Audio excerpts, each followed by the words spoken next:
Are you pleased with the house I have prepared for you?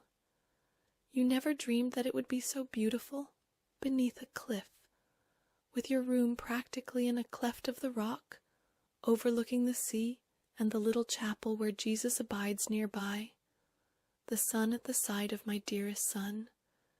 You had no idea of this, yet for a great while I had been preparing it for you. When you were working for me, enduring the heat and the fatigue, you would say, "How happy I am to have spent the whole evening working for Our Lady." And at that same time I was thinking of you and preparing a place for your days of rest, and I have brought you to this place which is so dear to me. There is also another person who loves me so dearly. And there are the little children for whom I have special love, and to me you are just one of them. Learn to see me always and at every moment as she who is truly for all a mother, only and always a mother.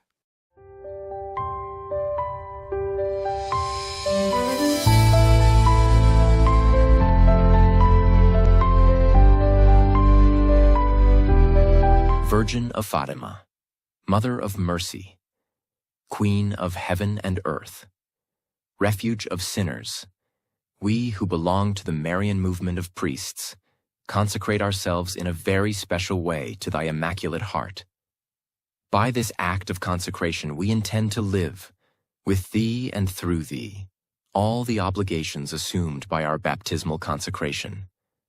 We further pledge to bring about in ourselves that interior conversion so urgently demanded by the Gospel, a conversion that will free us of every attachment to ourselves and to easy compromises with the world, so that, like thee, we may be available only to do always the will of the Father.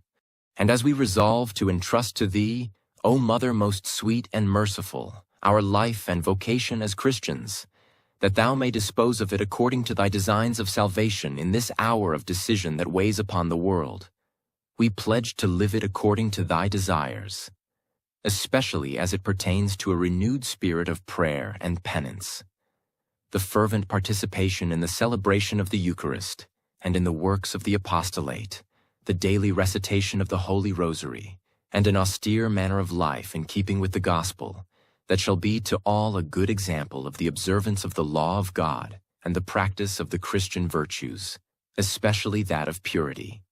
We further promise thee to be united with the Holy Father, with the hierarchy and with our priests, in order thus to set up a barrier to the growing confrontation directed against the magisterium that threatens the very foundation of the Church. Under thy protection, we want, moreover, to be apostles of this sorely needed unity of prayer and love for the Pope, on whom we invoke thy special protection. And lastly, insofar as is possible, we promise to lead those souls with whom we come in contact to a renewed devotion to thee. Mindful that atheism has caused shipwreck in the faith to a great number of the faithful, that desecration has entered into the holy temple of God, and that evil and sin are spreading more and more throughout the world, we make so bold as to lift our eyes trustingly to thee, O Mother of Jesus and our merciful and powerful Mother.